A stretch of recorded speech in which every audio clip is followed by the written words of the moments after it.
was held in Reading, organized by Irini in 1993. She would naturally have loved to be here with us for this conference, but her health unfortunately prevents her from traveling. But she wants me to tell you that she misses you all, and she's going to be waiting for me to give her a sort of report on the conference when I get back. Now, I feel very honored to have been invited to address the first session of this international conference in Greek linguistics. I don't think I've attended an international conference in Greek linguistics since the first one, so I'm rather out of touch with what a lot of you are doing. I hope you won't be disappointed by my presentation today.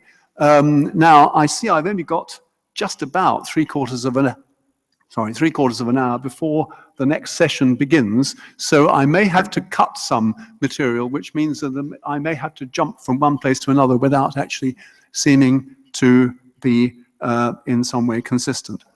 Well, during the last 3 years, I've been doing some time traveling in the Greek language.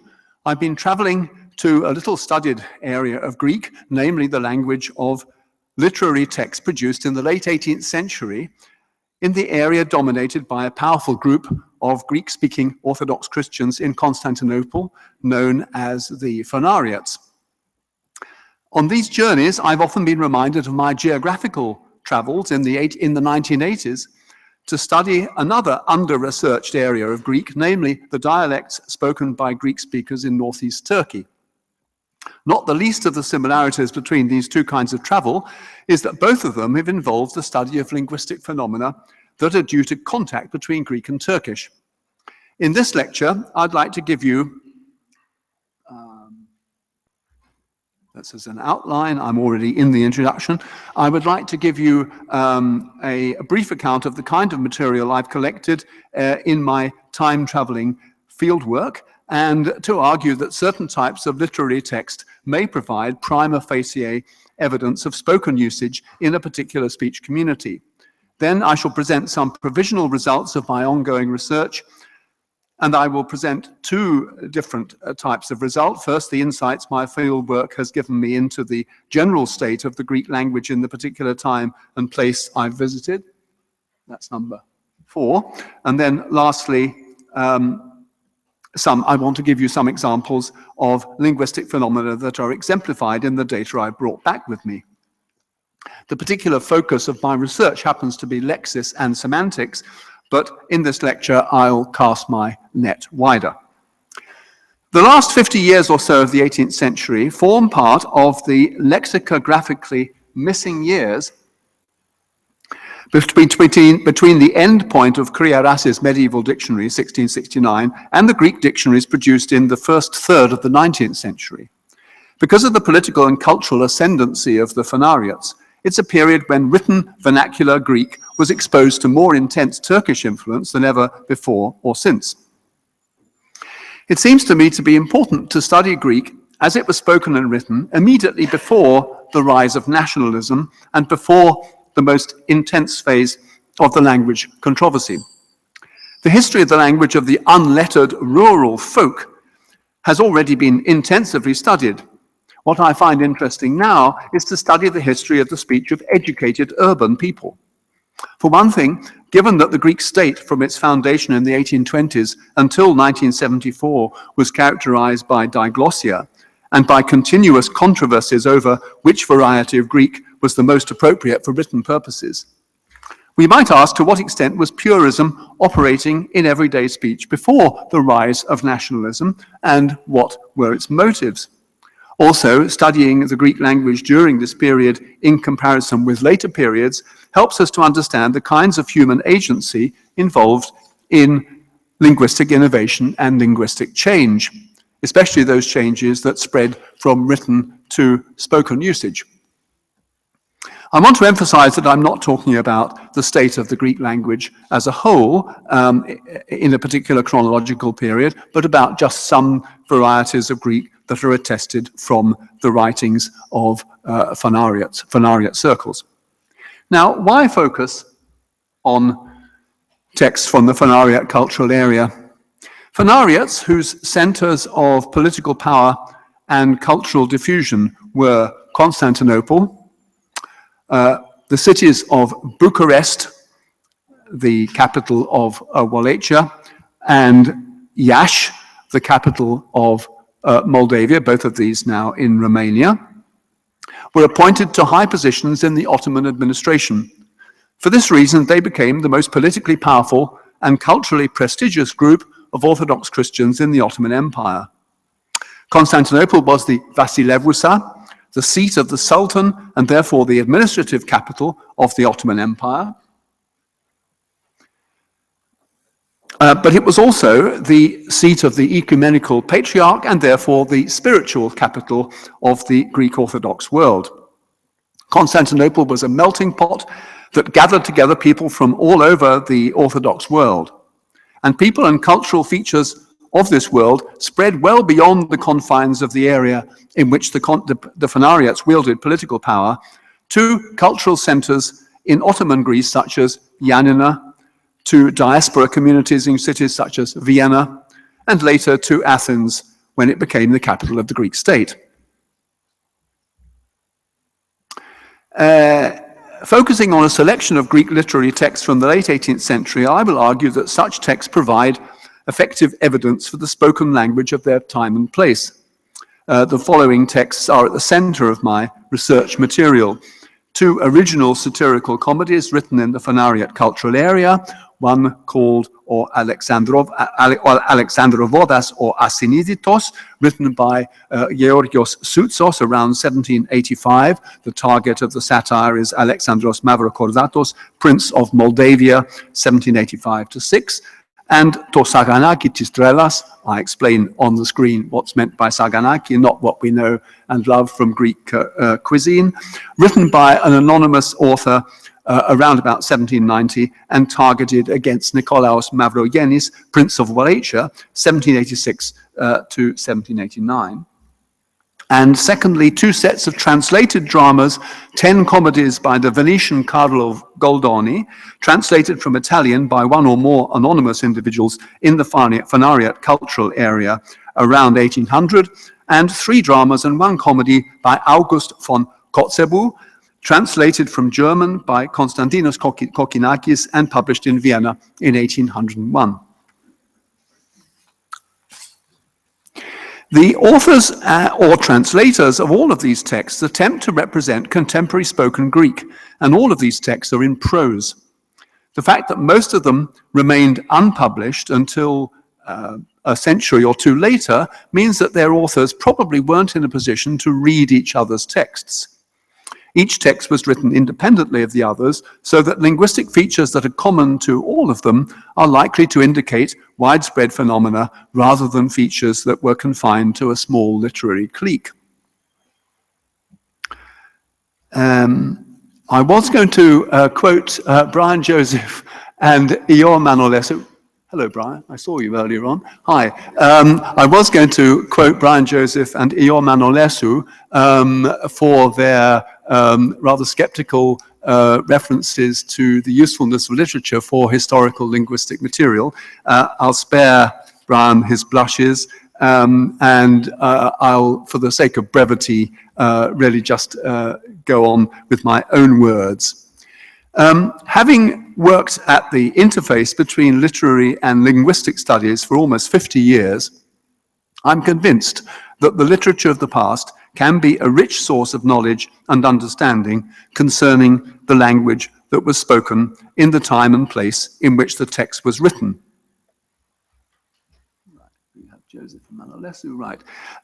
As the young Belgian Hellenist Jori Soltic has recently put it, in literary texts, quote, the extra-linguistic context is, as it were, absorbed into the textual one. The embedding of the context in the text is indeed a great, yet often forgotten, advantage of literature when doing pragmatically oriented research. These are words that I heartily agree with. Since one of the chief characteristics of linguistic competence is creativity, it seems to me to be appropriate to use literary texts as evidence of linguistic usage, since the writing of literature is one of the most creative activities involving the use of language. It tests the limits of the kinds of utterances that can be generated and the kinds of utterances that can be comprehended. Now, it may seem strange to be basing conclusions about language partly on texts that are translated from other languages. However, these particular translators adapt the foreign texts to Greek situations, so that the characters of Goldoni's comedies, for instance, wear Ottoman dress, eat Ottoman food, and display Greek Ottoman social attitudes, such as attitudes to marriage. These are all different from what we find in the original. Besides, just as we can learn a lot about a language and its history by comparing two different stages of the same language, two different historical stages of the same language, we can learn much from comparing two different languages, especially at the same period. Hence the importance of studying translations. Texts that have been translated or adapted from texts written in other languages may provide further evidence for the limits of the sayable in the target language, as well as evidence for what the translators believe to be the equivalent word or phrase in the target language for a word or phrase in the source language. Besides, literary translation is a particularly informative special case of language contact, whereas the translation of legal and administrative documents entails a lot of literal transfers of usage from the source language in an attempt to convey the precise meaning of the original. Literary translators, especially in the period under study, tend to take significant liberties with the original in order to produce a text that conforms to the norms of the target language and the target culture.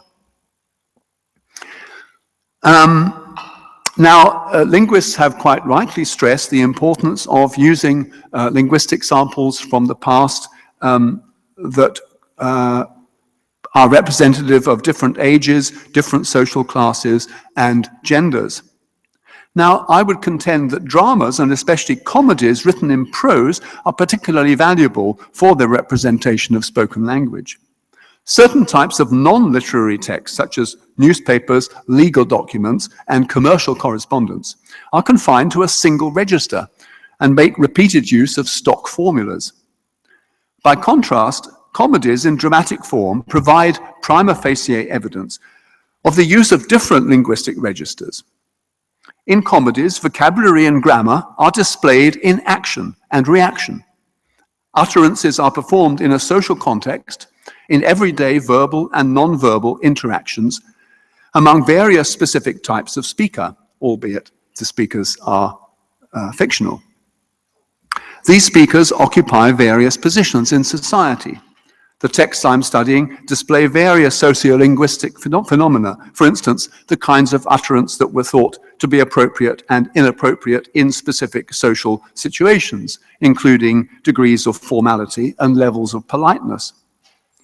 Because of these factors, these comic dramatic texts display various levels of language use that were available at the time, from pompous formal speech to vulgar slang.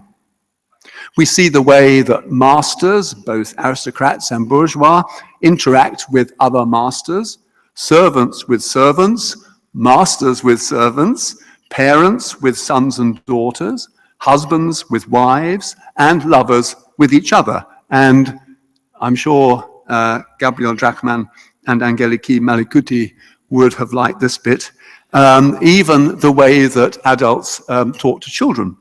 And it may come as no surprise to you that they say agu, which is exactly what they were saying when I was living in Athens in the 60s and 70s.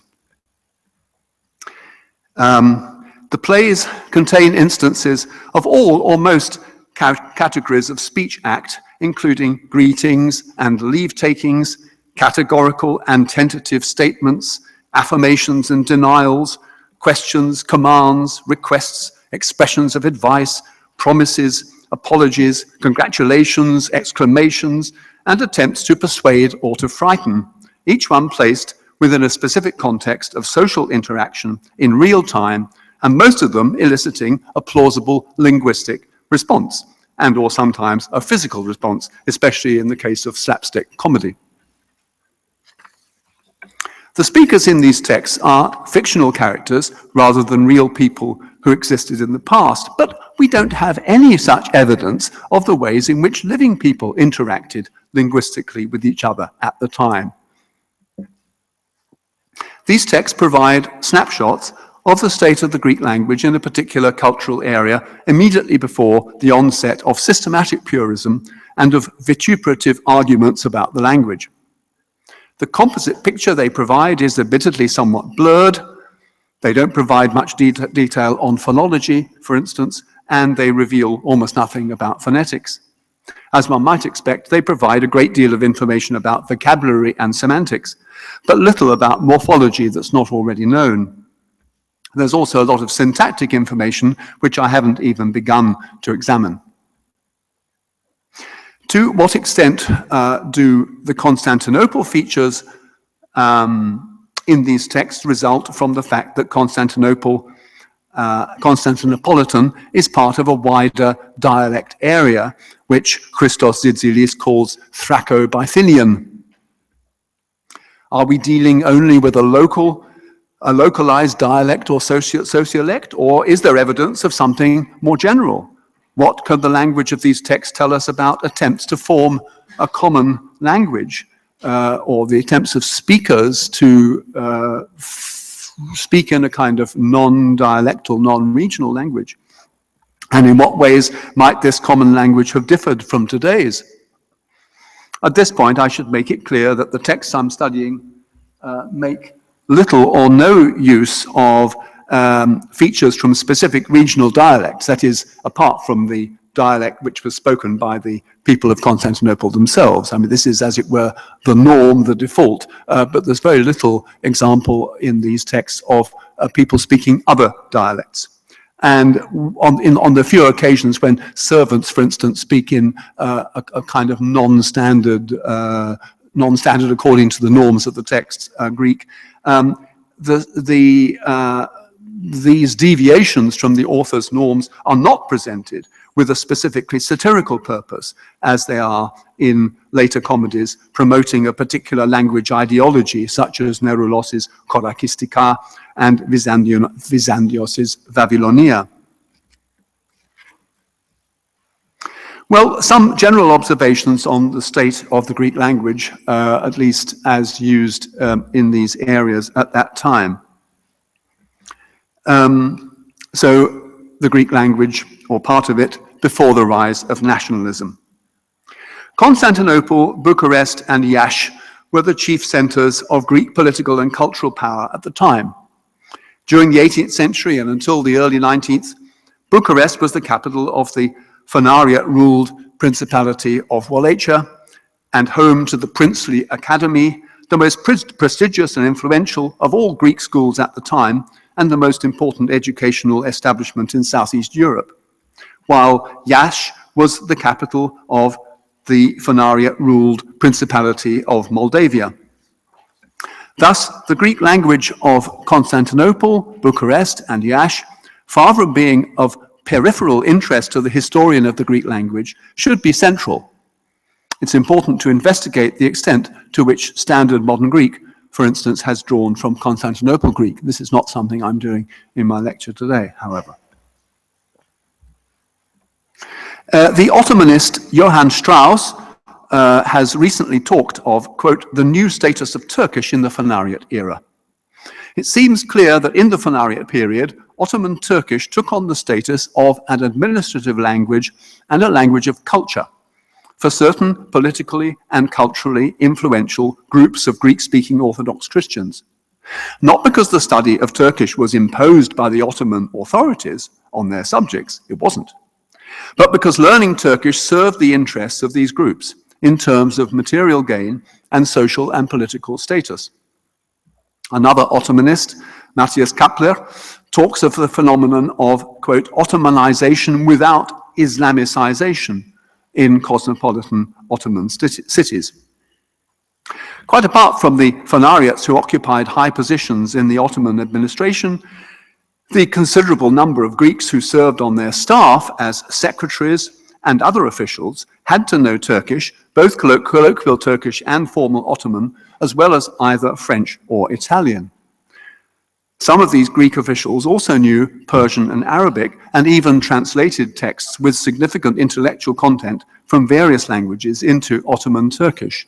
And I should stress that when I'm talking about phanariates, I'm not only talking about the princes and their families, I'm also talking about those circles who are not strictly phanariate, but who were working with those phanariate officials.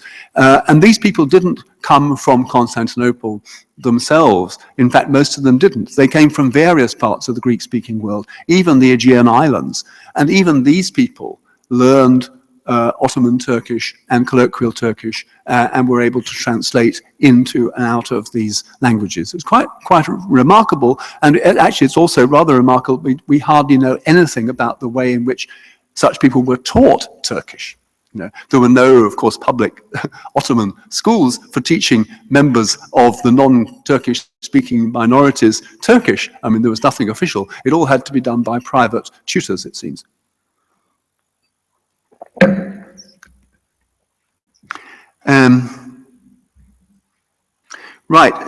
To show that a lot of the phanariate features that I'm talking about actually spread elsewhere. Not only did people come from other parts of the Greek-speaking world to work with the phanariates, but some of the phanariate features of language spread elsewhere too.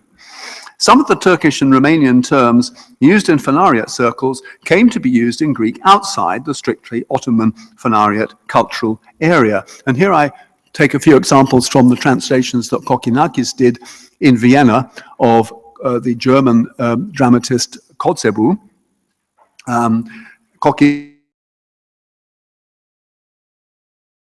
He had studied in Constantinople and in Bucharest, but he wasn't originally from those areas. In his translations of Kotzebue's dramas, whose action takes place in Germany, Kokkinakis uses linguistic features that are typical of Constantinopolitan Greek. For instance, the adverb komati, meaning a little bit, the imperative form dies from vlepo, and the accusative case for the indirect object.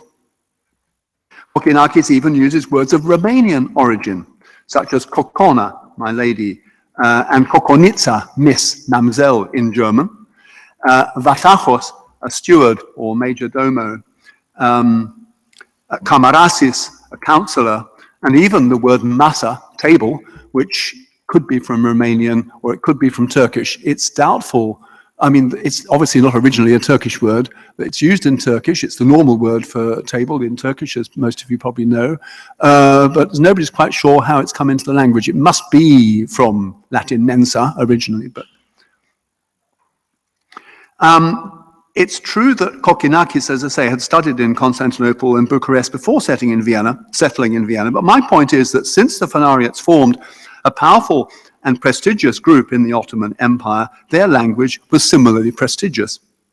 The language of Kokkinakis' translation of Kotzebue shows that phanariate cultural influence had spread well beyond the confines of the region in which the phanariates actually wielded political power. There developed in Constantinople an Ottoman Greek culture consisting of an amalgam of various features of Greek and Turkish and no doubt Armenian and Jewish origin in language, music, architecture, clothing, and cuisine. People writing in Greek at the time used not only vocabulary borrowed from Turkish, but metaphors and linguistic structures too.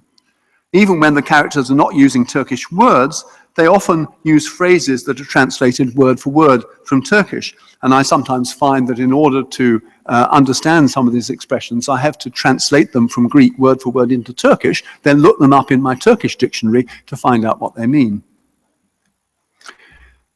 This can only mean, there is going to be the result of bilingualism, of course.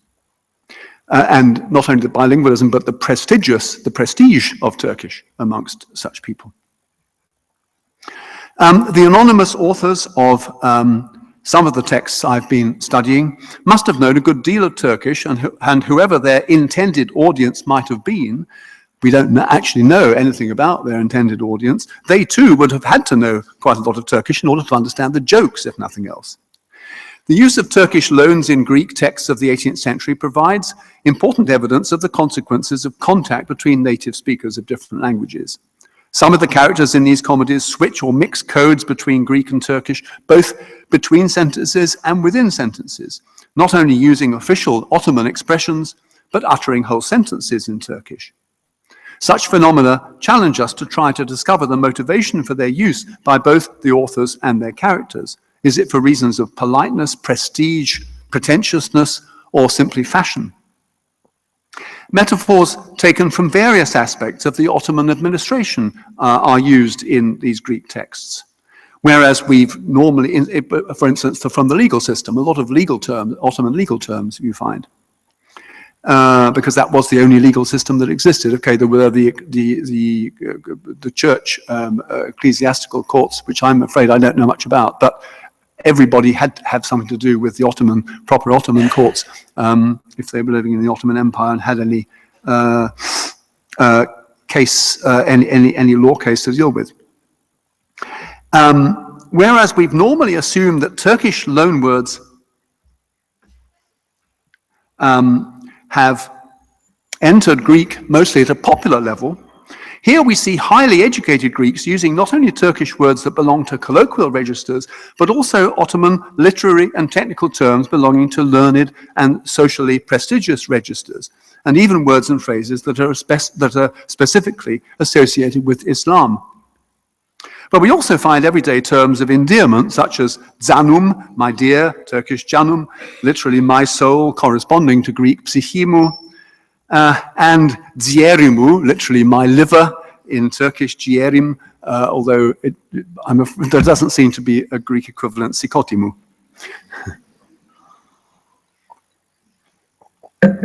Literary scholars have usually seen the Turkish loanwords and phrases used in Greek texts of the time as signs of contamination. This is a word that's used a lot.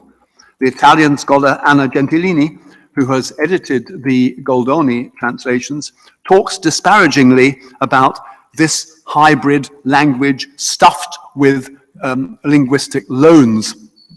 However, these features are the consequence of language contact in a society where the most educated people were functionally bilingual or multilingual. Similarly, the Greek language controversy has sometimes led scholars to classify the language of these Turk texts in terms of an anachronistic dichotomy between demotic and katharevosa.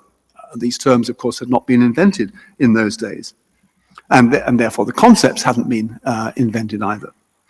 Thus, Gentilini states that the Goldoni translations are in a mixed language in which the demotic is contaminated, again, by katharevosa features.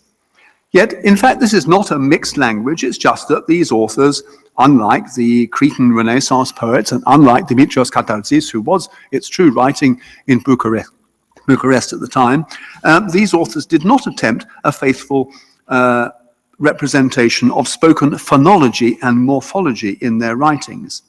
The writers I'm studying usually write dia, is, final ni, is, etc. Indeed, it's quite probable that educated people used to spruce up their language in this way when they were trying to speak politely.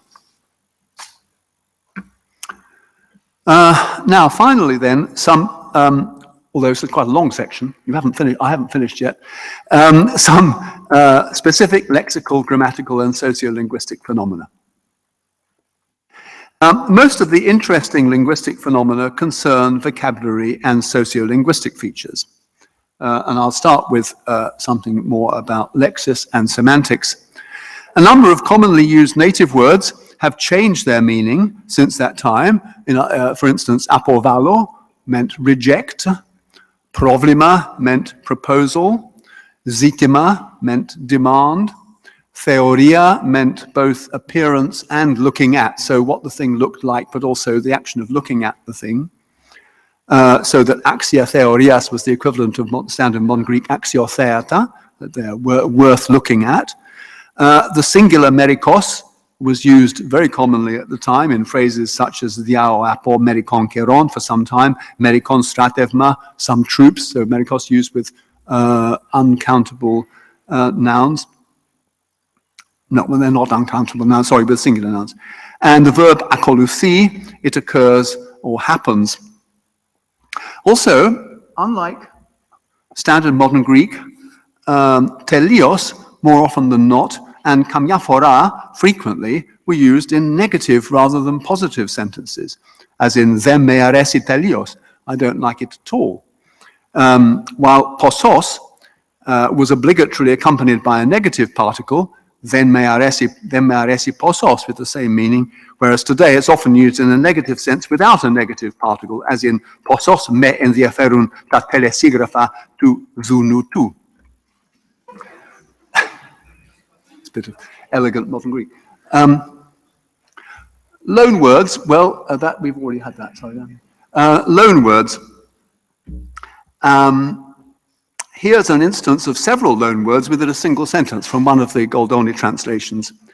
Ich havadidzides den apolipun, ki mipos amesos yetestirizun iston theonmu, ki istron phano apsifos is logotu, ke me akolosi megalo kederi ista interesamu. There's no shortage of bearers of good tidings, and maybe they'll immediately convey the news of my engagement to my uncle. This man is hoping to get some money from his uncle, you see. And then I'll appear to be disrespectful towards him, and that would do great harm for to my financial interests. The deltas in these Turkish loanwords probably were pronounced as a d. In some texts, they're written with a delta and with a dot over the top to show they are pronounced d, but the Goldoni translator doesn't use this. Anyway, havadidzis, from havadischi, one who gathers or brings good news. Yetistirdizo, from Turkish yetishtirmek, to convey news. The causative of yetishmek, to arrive, to reach. And we get a lot of examples of Turkish causative verbs in the Greek of the time, with the affix tir or dir. They're among the Turkish features that Greek writers and speakers of this period seem to have found particularly useful.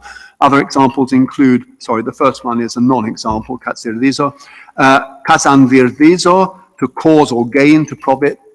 The non-causative is kazandizo. Soiledirdizo, to cause to speak. Artirdizo, to cause to increase, etc.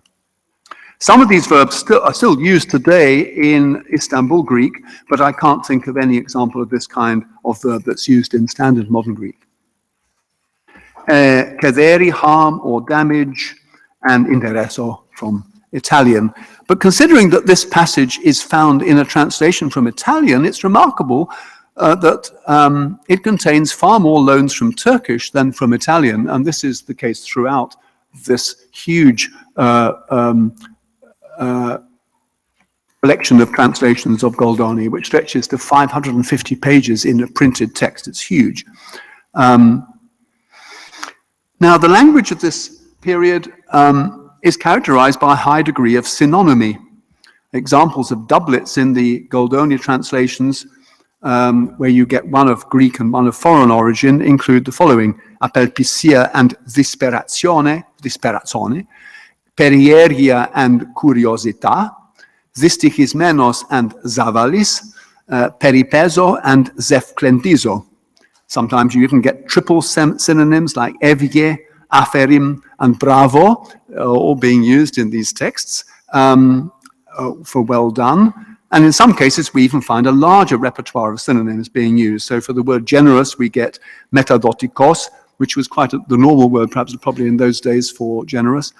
Megalodoros, megalopsychos, prusiodoros, galandomos from Italian, and zoumertis from Turkish. And I should make it clear that in the original Goldoni text, we don't find such synonyms. We normally find one word in Goldoni, and it's the Greek translator who uses this great repertoire of synonyms.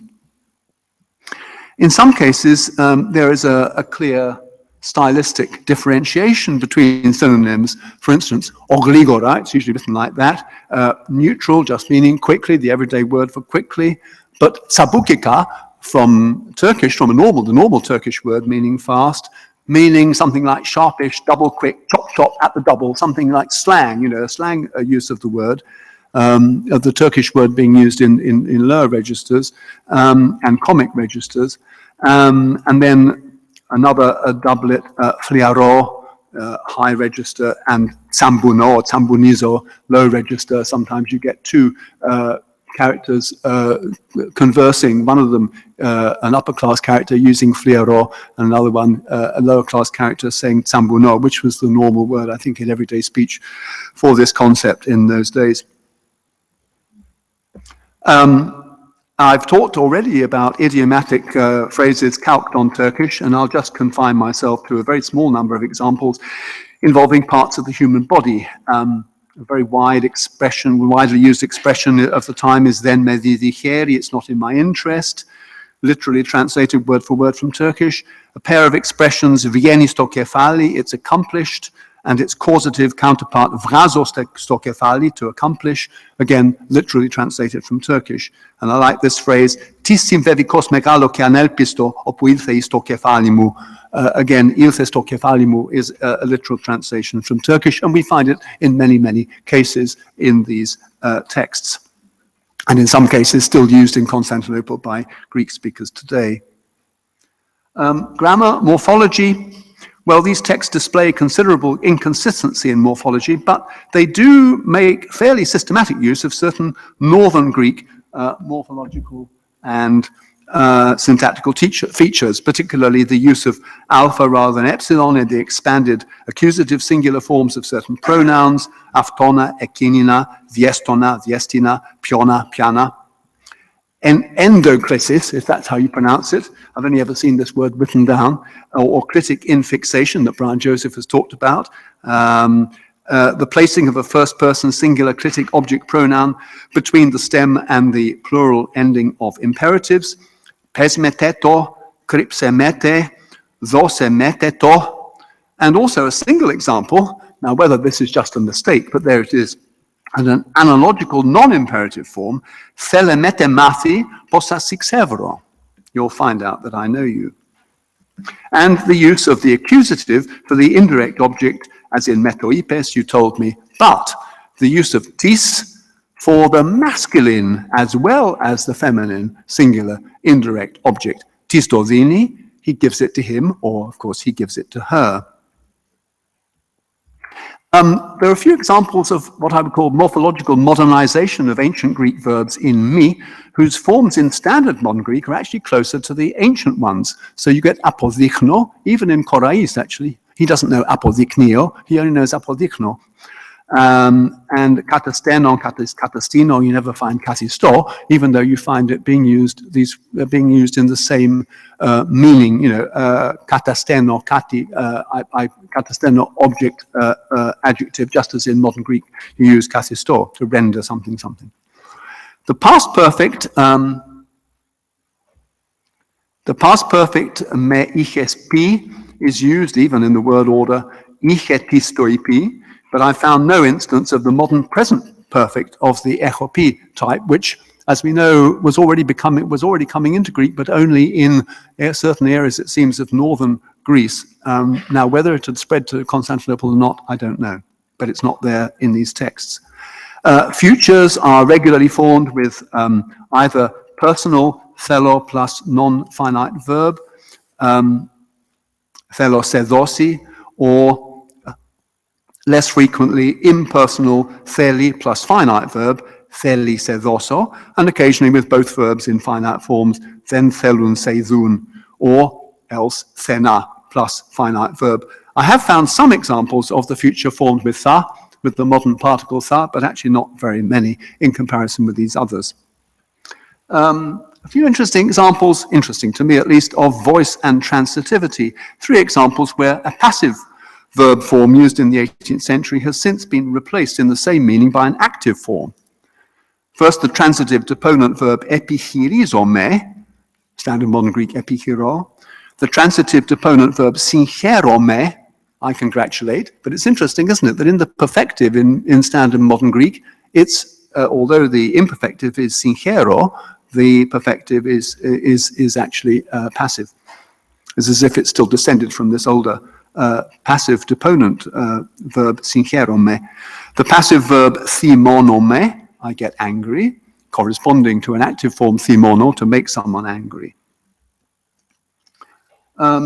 Just one example of syntactic code mixing. This is a mixture of Turkish, Greek, and Persian. At one point, Prince Nikolaos Mavrogenis talks about "I chainides dini dovleti aligenin," the traitors of religion and the lofty state. I don't know whether you can see the dots over the zeltas there, but they are there in my original. No, you can't. They're actually sort of hidden in the top little tails of the deltas there. Anyway, now the noun phrase "I chainides" is Greek, albeit the noun is from Turkish chain. The phrase "din u devlet ialiye" is Persian,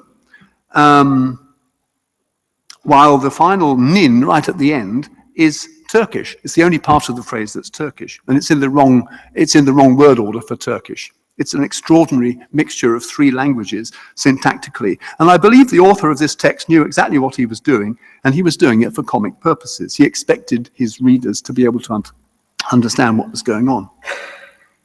I'm getting very near the end. Register, Purism, and Diglossia. The authors of these texts display a very sophisticated sociolinguistic awareness of the lexical and morphological aspects of the different linguistic registers used by members of different classes, as well as the different registers used by the same individuals in different circumstances. Some efforts towards a degree of linguistic purism, especially in morphology, can be seen in the speech of higher class characters when they're trying to be serious and impressive. But even these same characters drop the mask, as it were, and go back to a less archaic morphology from time to time. The purpose of this purism is not so much in order to make their speech more like ancient Greek, but in order to sound more refined than their servants. The motivation for such morphological archaism in the speech of higher class characters is based on considerations of class, social divisions within the genos, including a sense of superiority vis-à-vis other social classes, rather than nationalism, in other words, social homogeneity within an ethnos that is felt to be superior to other nations, as was the prime motivation of purism in the age of nationalism. Lastly, a couple of examples of slang. Some of the characters of Alexandra Vodas use slang to avoid being understood in case they're overheard by Turks. I love this phrase, "I batsi robustelun." The Turks want dosh. Now, nowadays, batsi, as you all know, refers to the police, but in those days it referred to the Turks. In other words, people in authority in general. And the word robos apparently is still used in some dialects to mean a secret hoard of cash.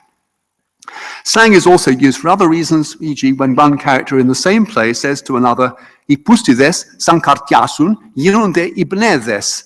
Ibnes is now bines in standard modern Greek, if it's standard modern Greek. The verb kartiazo, which is still used in Constantinople Greek, is an internal Greek development from the adjective kartis, from Turkish kart, meaning tough, hard, not fresh or tender, or, as in this case, past its prime. It's striking that these expressions are used here by members of a princely court rather than by members of the working class. Conclusions, just in 4 lines. I'm not good at conclusions, as you probably know from reading my works. Now, all I can say is that I acknowledge that some of the developments I have mentioned are dead ends. In other words, they haven't led on to other developments that are still available now. And some are confined to a particular regional cultural environment. But without sorting out the dead ends and the byways from the fertile avenues, we can't assess the contribution of Constantinopolitan Phanariot Greek to later developments in the Greek language as a whole. Thank you for your attention.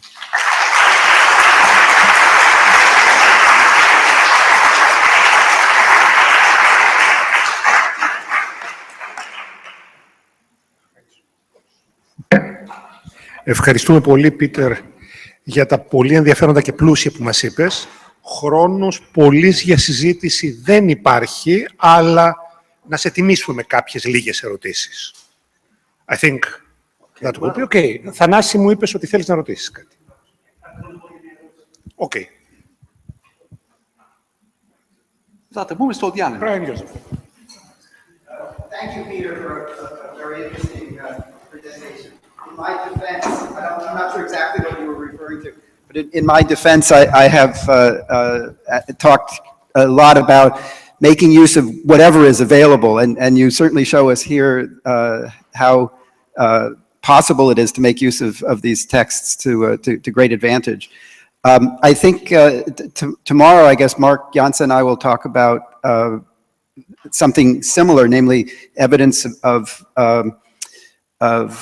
Greek of the late 19th century and its relationship to modern dialect forms and the effects of Purism. And I think that a lot of some of what you say resonates quite well with what Mark and I are looking at in that regard.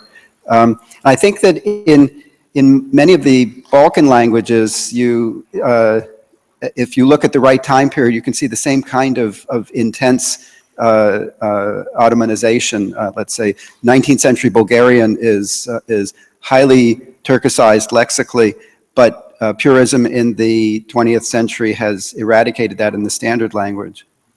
So, thank you. Just to add a half sentence, I think it's very important. One of the things I realized very recently from looking at these things is how late some of this tradition is.